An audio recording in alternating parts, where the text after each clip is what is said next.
함께 나눌 말씀은 이미 재작년 이맘때 함께 나누었던 말씀입니다. 하지만 늘 이때가 되면 늘 이 말씀이 제 마음에 끊임없이 올라오기 때문에 좀 더 깊이 있게 또 되새기면서 이 말씀을 나누고자 합니다.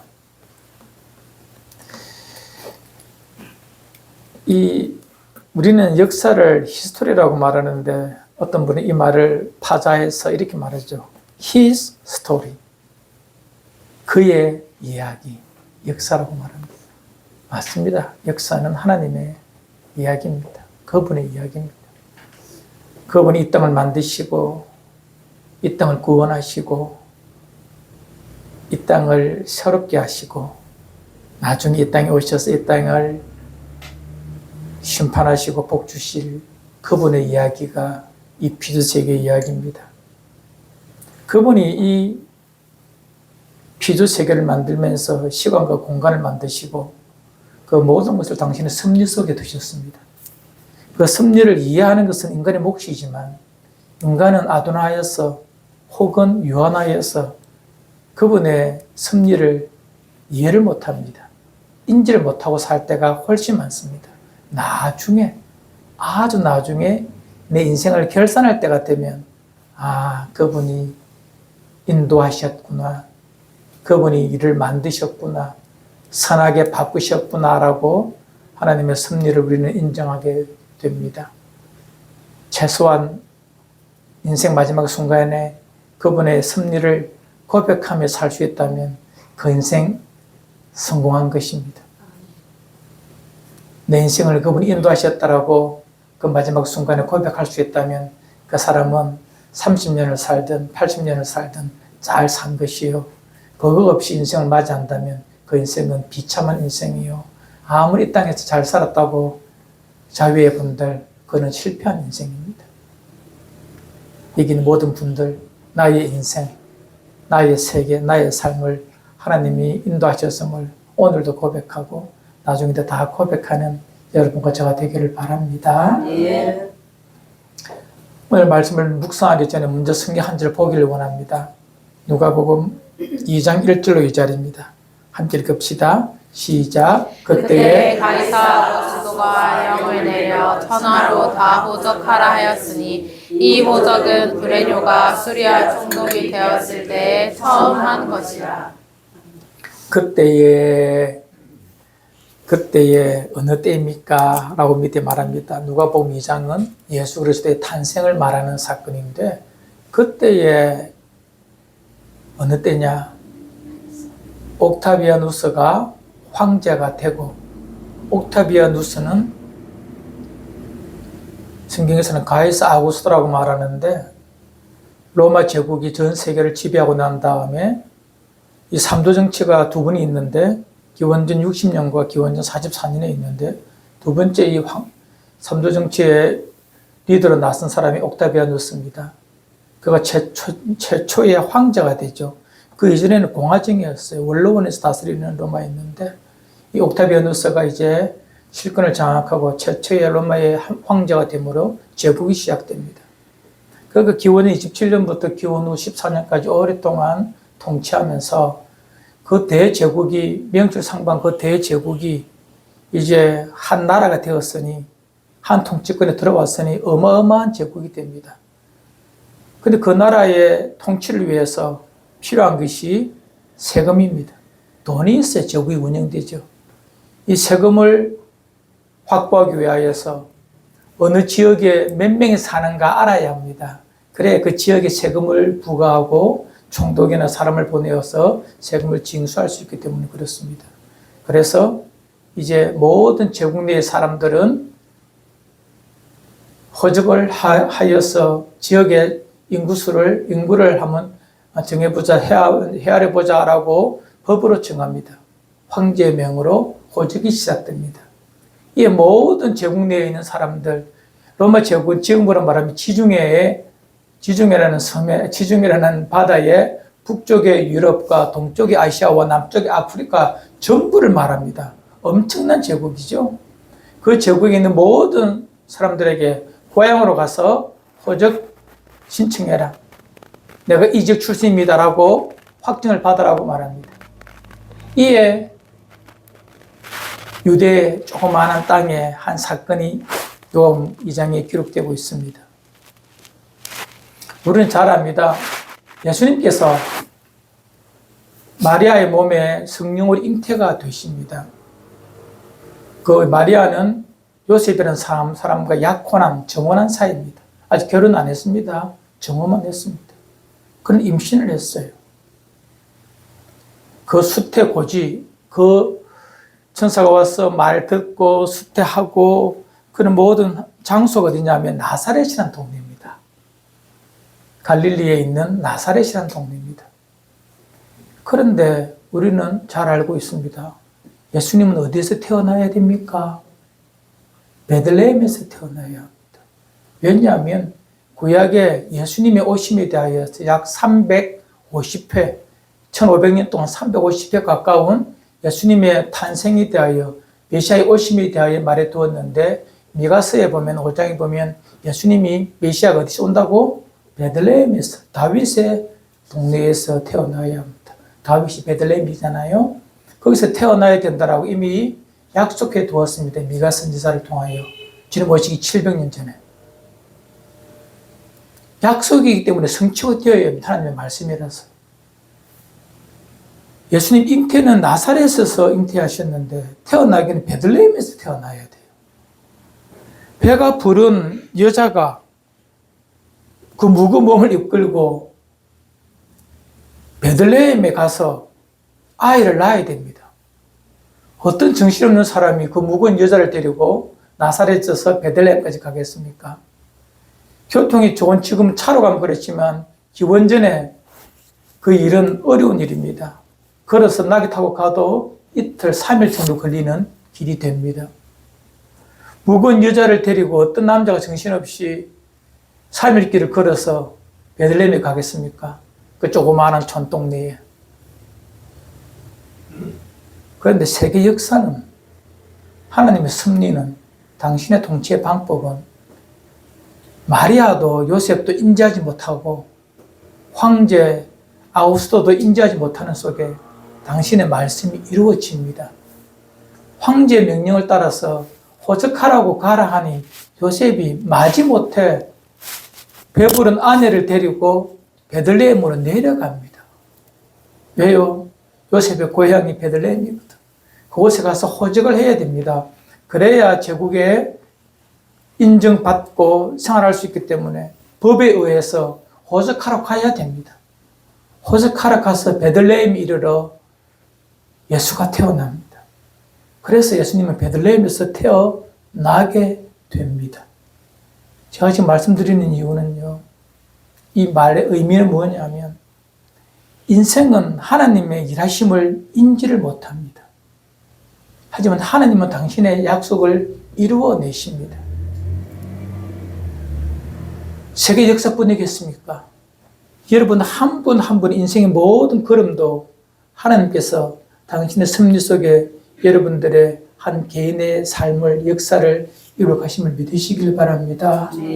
하나님은 세계 전체를 움직이시는 전능하신 왕의 왕이시지만 또한 이 미물에 가까운 나 같은 먼지 같은 나를 이끌어 당신의 뜻을 이루어 가시고 자시는 세미하신 하나님이심을 우리는 믿고 있습니다. 그분은 천지와 만물을 창조하신 전능자이시기 때문에 그것이 가능한 거예요.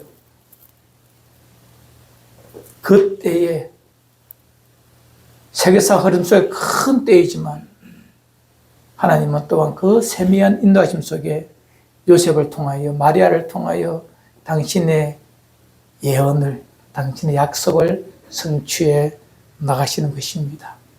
여러분, 하나님은 그런 하나님이십니다. 오늘 말씀 4장 4절 함께 읽읍시다. 시작. 때가 참에 하나님이 그 아들을 보내사 여자에게서 나게 하시고 율법 아래에 나게 하신 것은 하나님께서 때가 되매 독생자를 보내셨습니다. 율법 아래 태어났다는 것은 죄가 있는 이 피조 세계에 오셨다는 것입니다. 누가? 하나님이. 그리고 그 아들을 통하여 그 아들의 구속의 은총을 통하여 믿는 자들에게 하나님을 아빠, 아버지라 부를 수 있는 엄청난 길을 우리에게 만들어 주셨습니다. 하나님이 뭐라고요? 아빠, 아버지. 3살짜리가 크기도 큰 너무나 힘이 좋은 그 남자를 손을 붙들고 아빠 부르는 그겁니다. 얼마나 든든하겠습니까? 하나님을 전능자를 창조자를 우리는 아빠라고 부릅니다. 여러분 기도할 때 눈 감고 내 안에 계시며 내 곁에 계시며 모든 곳에 아니 계신 곳이 없는 그 하나님을 부르면서 아빠라고 불러보십시오. 우리는 아버지에 대해서 별로 안 좋은 그림이 있어서 별 아빠에 대한 마음이 없지만 진짜 이 아빠는 전능하시면서도 긍휼이 풍성하신 진짜 좋으신 분이시거든요. 아빠 부르면서 살아가면 이 인생길 많이 힘들지 않을 겁니다. 위로가 될 것입니다. 힘들 때마다 아빠 부르면서 그 하나님과 늘 동행하시는 여러분 되기를 바랍니다. 아멘. 그리고 이 아빠 아버지가 우리에게 주시는 후사 영원한 저 천국에서의 생명뿐만 아니라 이 땅에서도 아름다운 것들을 마음껏 누리며 살 수 있는 자녀의 복을 허락하여 주셨으니 얼마나 감사합니까? 이것이 예수 그리스도의 구속 연청이요 성탄의 참된 의미일 수가 있습니다. 오늘 그 부분에서 때가 참에 대한 부분을 함께 보길 원합니다. 때가 찼다는 것은요, 우리말로는 때가 참에 넉자로 되어 있지만 헬라의 원문에 보면요 12글자로 되어 있습니다. 12단어로 되어 있는 뜻입니다. 정확하게 보면 크로노스라는 물질적 이 일반적 시간이 차곡차곡 채워져서 이르렀다 이렇게 헬라어로 번역할 수가 있습니다. 하나님이 정해놓으신 그 때에 차곡차곡 차서 충만히 차서 가득 되었다 이런 뜻입니다. 때가 참에 하나님께서 정해놓으신 시간에 때가 차서 하나님께서 이 땅에 예수님을 보내셨어요. 어느 때가 찼습니까? 서두에 말씀드렸던 것처럼 이 황제 아우구스토가 옥타비아누스가 제국을 만들고 엄청난 제국을 하나의 나라로 만듭니다. 그 때가 하나님의 때입니다. 로마 제국은 자기가 세계를 패권을 잡고 싶고 옥타비아누스가 황제가 되고 싶었지만 그것은 인간이 만드는 열심히요 문화고 역사이겠지만 전능하신 그분의 섭리 속에서 옥타비아누스가 황제가 되고 그를 통해 로마라는 제국이 명실상부한 전무후무한 세계 최초의 제국의 형태를 갖추어 있을 그때에 예수님께서 오셨다는 것입니다. 왜냐하면 지정학적 위치로 보면 이 팔레스타인 지역이 북쪽은 유럽이요, 남쪽은 아프리카요, 동쪽은 아시아입니다. 딱 길목이 있기 때문에 그곳에서 예수님이 태어나셔야 됩니다. 그래야 복음이 가장 빠르게 전 세계로 파급될 수 있거든요. 예를 들어서 예수님께서 저 제주도에서 태어났다 치십시다. 한국 제주도에 어떻게 되겠습니까? 복음이 전해지려면 얼마나 많은 시간이 걸리겠습니까? 그것이 아니고 정말 세계의 중심인 그러나 너무나 변방인 그 팔레스타인 지역의 베들레헴에서 태어나 가신 것은 그곳에서 복음이 시작되면 북으로 남으로 동으로 움직일 때 가장 빠른 속도로 복음이 전해질 수 있기 때문에 로마 제국의 그 베들레헴의 시작 위치에 태어났고 두 번째 로마 제국이라는 곳에서 태어나는 이유입니다. 왜냐하면 제국은 나라를 잘 다스리기 위하여 도로라든지 문화라든지 그것을 다 만들어 두었어요. 제국을 통치하기 위해서. 모든 길을 다 뚫고 나왔습니다. 그래서 로마 제국에서 복음을 전하면 가장 빠른 시간에 전 세계로 갈 수 있기 때문에 로마 제국 시대에 예수님이 오신 것입니다. 모든 길은 어디로 통한다? 로마로 통한다. 모든 길은 로마로 통한다. 그래서 바울이 전도여행을 하다가 마지막 전도여행을 어디로 가냐면 로마 제국의 수도인 로마로 갑니다.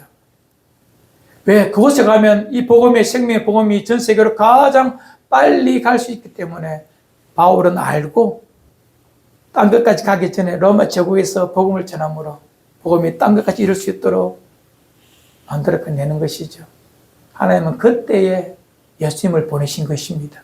제국이 만들어지고 로마가 길을 다 닦아놓은 후에 또한 이상하게도 예수님께서 오시기 그 전에, 그 역사 이전에는 보면 세계의 공용어라는 것이 없습니다. 말이 다 다릅니다.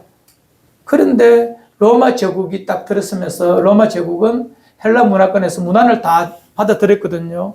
그래서 언어를 로마 사람들은 뭘 쓰죠? 헬라어를 씁니다. 라틴어를 안 쓰고 헬라어를 쓰면서 최초로 세계 공용어 헬라어가 등장합니다. 즉 복음을 말할 때에 지방언어로 다 말하면, 다르게 말해서 예수님 태어난 그 팔레스타인 지역의 아람어로 말하면 못 알아들어요. 로마 제국에 있는 사람들은. 그런데 헬라어라는 공용어가 등장하고 그 헬라어로 하나님의 말씀이 기록되고 전파되니 모든 인류가, 모든 세계 사람들이 말씀을 들을 수 있는 길이 열렸다는 것입니다. 그것이 바로 헬라어라는 세계 최초의 공용어가 나타난 시기가 바로 그 시대입니다. 일반 헌중 영역에서 예수님 그때 오셔야만이 가장 빠른 시간에 생명의 복음이 전해집니다. 만일 1세기 전에, 3세기 전에 예수님 오셨다면 그렇게 빨리 복음이 전해질 수가 없다는 것입니다. 세상의 모든 역사를 주관하시는 그분의 때에 하나님은 당신의 복음을 이 땅에 시작하셨습니다. 그래서 사도 바울은 그것을 때가 참에 이렇게 말한 것입니다. 그런데 여러분, 오늘 제가 말씀하고 싶은 것은 설교하는 목적은 그것이 아닙니다.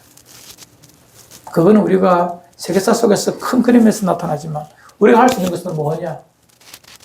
성경 자세히 들여다보면 예수님이 오시도록 하기 위하여 주님의 성탄과 주님의 십자가의 복음을 위하여 준비된 자들의 많은 인간 편에서 말입니다. 그 시간을 채워가는 자들의 이 땅에서의 걸음걸음이 있었다는 것입니다. 오늘 저는 그것을 말씀드리고 싶습니다. 하나님이 정해놓으신 때를 채워가는 것은 우리들입니다. 하나님의 자녀들입니다.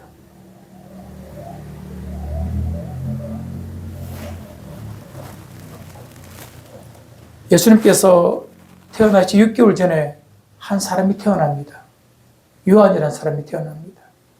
일생 그는 하나님 앞에서 이렇게 삽니다. 메시아가 오실 터인데 그 메시아로 많은 사람이 돌아가야 돼. 메시아를 통하여 구원을 얻어야 돼.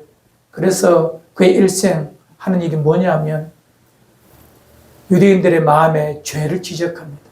악함을 지적합니다. 폐역을 지적합니다. 그래서 많은 사람들이 세례 요한을 싫어했어요. 하지만 그 중에 구원받을 백성들은 그 마음에 그 말을 듣고 마음이 불편해지고 힘들어지고 마음에 죄가 드러나니 아파합니다. 그래서 어떻게 해야 됩니까? 살아야 됩니다. 죄 용서를 받아야 됩니다. 그래서 메시아를 더욱더 사모하게 만듭니다. 그들의 마음이 메시아를 향할 수 있도록 그들의 마음의 길을 만들어 놓는 사역을 누가 했느냐? 세례 요한이 한 거예요. 그가 바로 주님의 초림의 때를, 성탄의 때를 채워간 사람이 바로 이 세례 요한입니다.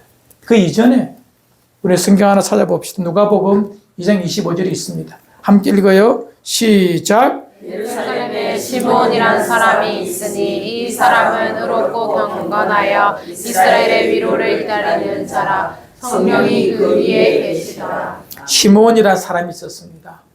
일생 경건하게 이스라엘의 위로를 기다린다. 즉 이스라엘을 구원하실 메시아를 기다린다라고 보시면 됩니다. 로마 제국에서 우리를 구원할 메시아를 기다립니다. 저로 가득 찬 이 세상에 위로할 구원자를 기다립니다. 누가? 시몬이라는 사람이. 그가 경건하게 하루하루를 살아냅니다. 하지만 하나님께서 그의 삶을 데려가지 않습니다. 나이가 많음에도. 그런데 하나님께서 그에게 말씀을 주십니다. 26절에 보면 이런 말씀이 있거든요. 하나님이 시몬에게 말합니다. 주의 그리스도를 보기 전에 죽지 아니하리라. 시몬이라는 사람에게 말씀을 주십니다. 너는 하나님의 구원을 메시아를 보고 죽을 것이다 라고 말씀을 주십니다. 그 때를 기다리며 하루하루 하나님의 나라를 그 삶의 자리에서 읽어가며 사는 자가 이 시므온입니다. 하나님의 나라는, 아니 하나님의 때는 이런 자들의 기다림 속에서, 하루하루의 발걸음 속에서 하나님의 재림의, 하나님의 초림의, 주님의 성탄의 때가 채워져 가는 것입니다. 시므온, 내가 네 눈에 이스라엘의 이 땅의 구원자를 보게 할 것이다. 그러니 믿음 안에서 하루하루 열심히 하루 살아가는 것입니다. 오늘도 성전에 오르면서 메시아를 기다리면서 하루하루 걸음을 걷는 것이 시므온이라는 사람의 하루의 걸음입니다. 어쩌면 화려하지도 않고 유명하지도 않습니다. 그냥 이 사람은 대제사장도 아니에요. 그냥 일반인입니다. 아무 사람도 아닙니다. 위대한 인물도 아닙니다. 그런데 하나님은 그에게 말씀을 주셔서 내가 이스라엘의 구원자를 보리라. 그 말씀 하나 가지고 일생 살아온 걸음걸음했던 자가 바로 이 시므온입니다. 하나님은 그에게 약속을 성취하십니다. 난지 8일째 예수님께서 할례받기 위하여 예루살렘 성전에 오실 때에 그의 눈에 그가 메시아임을 바로 알아봅니다. 그리고 이렇게 말하죠. 하나님 이제 보았습니다. 이제 총을 놓아 주십시오. 이제 영원한 천국으로 가고 싶습니다. 그렇게 그 인생 마지막을 장식하는 것이 누가복음 2장에 나와 있습니다. 저는 때가 차는 것에 대하여 말하고 있습니다. 믿음의 사람들이 약속의 말씀을 가지고 그 때를 기다릴 때, 그 때를 채워갈 때 하나님은 당신의 때를 이루어내십니다. 같은 누가복음 2장에 한 사람이 더 등장합니다. 남자만 등장하면 안 되겠지요. 그래서 여자를 하나 더 등장시키십니다. 안나라는 여인입니다. 일찍이 남편 여의고 나이가 84세가 되었습니다. 84세가 되도록 머물게 하십니다. 하나님 나라를 꿈꾸며 열심히 성전에서 사람들을 섬기며 살아가는 한 여인이 있습니다. 이렇게 말합니다. 성전을 떠나지 아니하고 주야에 금식하며 기도함으로 숨기더니 참 아름답게 경건하게 살아가는 자들이 있다는 것입니다. 이 사람이, 이 여인이 무슨 대단한 여인도 아닙니다. 남편이 누군지, 자녀가 누군지 모릅니다. 그냥 하나님의 나라를 꿈꾸며 하루하루 살아가는 보통 필부, 보통 사람들의 삶 속에서 하나님의 나라를 기다리며 주님의 오심을, 초림을, 때를 기다리는 자들을 통하여 하나님은 그때에 맞추어서 당신의 메시아를, 이 땅의 구원자를 보내주십니다. 여러분, 하나님의 나라는 이렇게 만들어져 갑니다.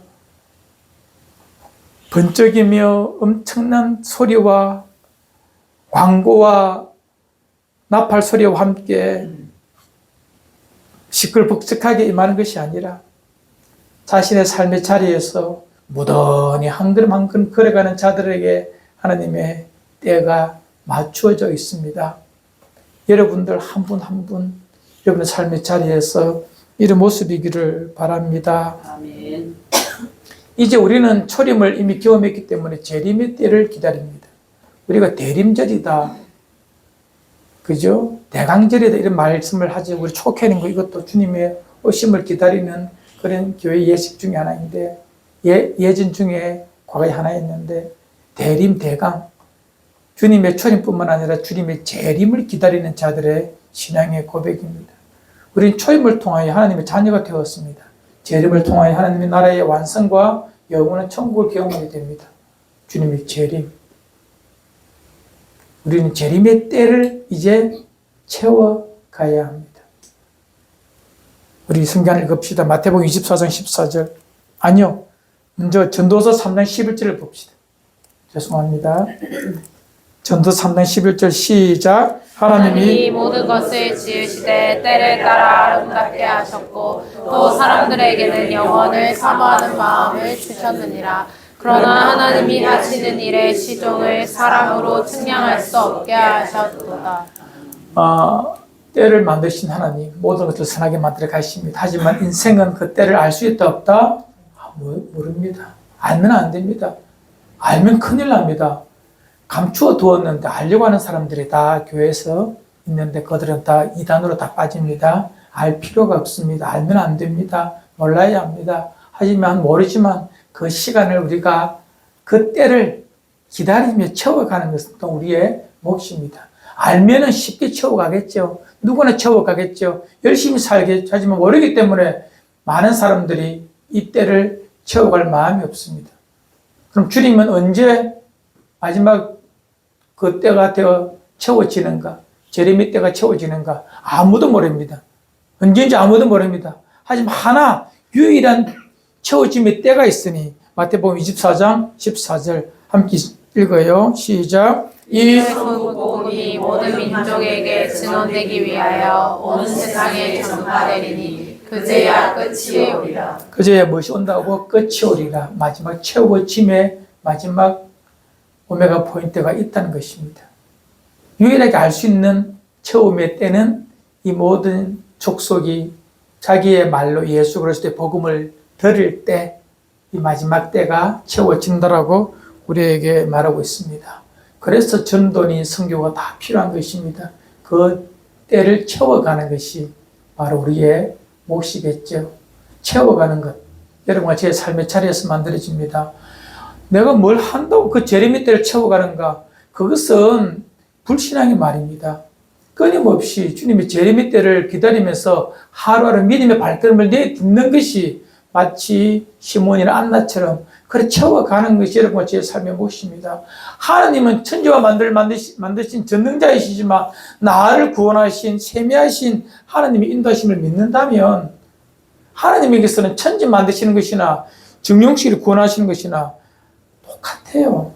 어려움 하나도 없어요. 다 소중해요. 천지만큼이나 저를 소중히 여기십니다. 하나님 편에서는 그렇습니다. 그러니 여러분의 발걸음 하나하나가 의미 없는 것 아닙니다. 소중하고 소중하니 여러분의 발걸음 하나하나가 주님의 재림을 기다리며 그 재림의 때를 채워가는 발걸음이기를 바랍니다. 이것이 주님의 재림의 때를 채워가는 성도의 발걸음이죠. 여러분, 초림이 때도 그렇지만 이 재림이 때도 똑같은 현상이 있습니다. 다시 초림의 때, 성탄의 때로 가봅시다. 우리는 마태복음 2장에 가면 잘 알고 있는 사건 하나를 등장합니다. 예루살렘 성전에, 헤롯 성전에, 그리고 예루살렘에 많은 사람들이 모여 있습니다. 헤롯 왕도 있고, 서기관과 제사장도 있습니다. 그런데 그들이 있는 자리에 한 무리의 사람이 등장합니다. 저 메소포타미아 지역에 있던 별을 연구하는 그 박사들이, 학자들이 와서 묻습니다. 저희들이 오랫동안 연구하면서 말씀을 통하여 확인한 바 메시아, 유대인의 왕이 오리라고 했는데 어디에서 올까요? 라고 묻습니다.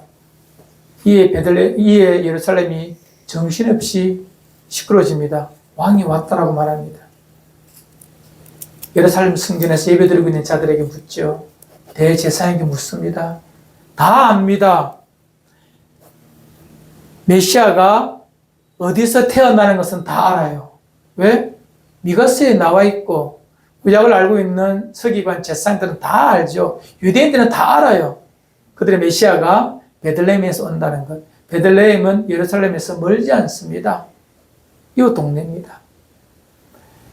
이에 동방의 박사들의 질문에 누가 말하느냐? 서기관이 말하죠. 성경이 보니 베들레헴에서 태어난답니다. 저쪽 가면 있습니다라고 말합니다. 성경에서 말하는 그 모습이 지금 우리의 모습과 똑같습니다.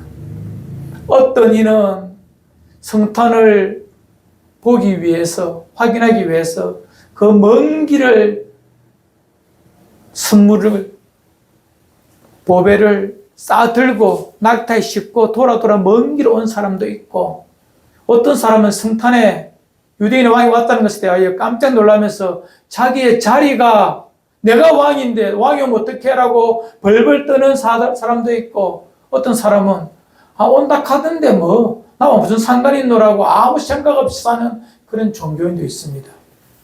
첫 번째 사람은 동방 박사, 두 번째는 헤롯 대왕이요, 세 번째는 서기관과 제사장들입니다. 지금도 똑같습니다. 주님이 재림의 때를 준비하며 갈망하며 하루하루 그 때를 채워가는 사람이 있고요. 어떤 사람은요, 주님 오시면 안 되는데, 재림하면 안 되는데, 이 좋은 이 세상 좀 더 살다 가야 되는데, 준비해 놓은 크루즈 여행도 있고, 다 있는데, 좀 더 재미있게 살다 가야 되는데, 마지막 날 오면 안 되는데, 들어놓은 적금 그거 다 아직 만기될 때 멀었는데, 이것 때문에 주님이 재림의 때를 의도적으로 부정하고 오기를 싫어하는, 맞이하기를 피하는 자들이 있습니다. 헤롯 대왕처럼. 세 번째, 이유가 가장 많은데, 알기는 알아요. 예수님 어디 태어나는 거 다 압니다. 누구보다 똑똑합니다. 그러나 별 관심이 없어요. 베들레헴에서 태어난다면 베들레헴에 내려가서 확인하면 될 텐데, 서기관 제사장 중에 한 명도 베들레헴에 내려가서 성탄을 확인한 사람이 없습니다. 종교적 상념뿐입니다. 알기는 압니다. 하지만 움직이지 않습니다. 초림의 때를, 성탄을 맞이할 준비가 안 되어 있습니다. 제 말 무슨 말씀 이해됩니까? 이 땅에 적지 아니하는 교회 다니는 사람, 스스로 그리스도라고 말하는 사람들 중에서 이 다시 오심에 대하여 간절한 마음으로 그 때를 확인하고 싶어하고 그 때를 앞당기기 위하여 믿음의 길을 걷는 사람이 그렇게 많지 않다는 것입니다. 다른 사람 물어볼 필요 없이 여러분들에게 물어보겠습니다. 여러분들은 재림의 때를 위하여 얼마나 몸부림치고 갈망하고 확인하고 있습니까? 주님이 내일 아침 오시기를 간절히 바라고 있습니까? 아니 오늘 밤에 오시기를 바라고 있습니까? 아무도 아멘하는 사람이 없습니다.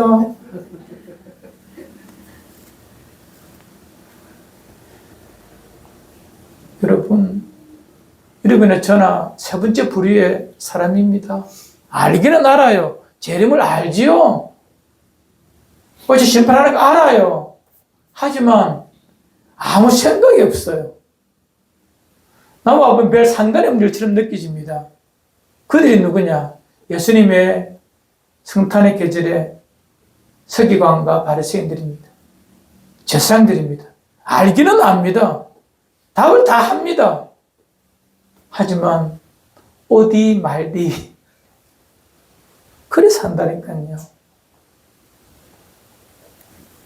마태복음 2장에서 말하는 메시지 분명히 이겁니다. 이 시대에도 성탄의 세 부류의 인생이 있습니다. 꼭 기억하십시오. 내가 첫 번째인지 두 번째인지 세 번째인지.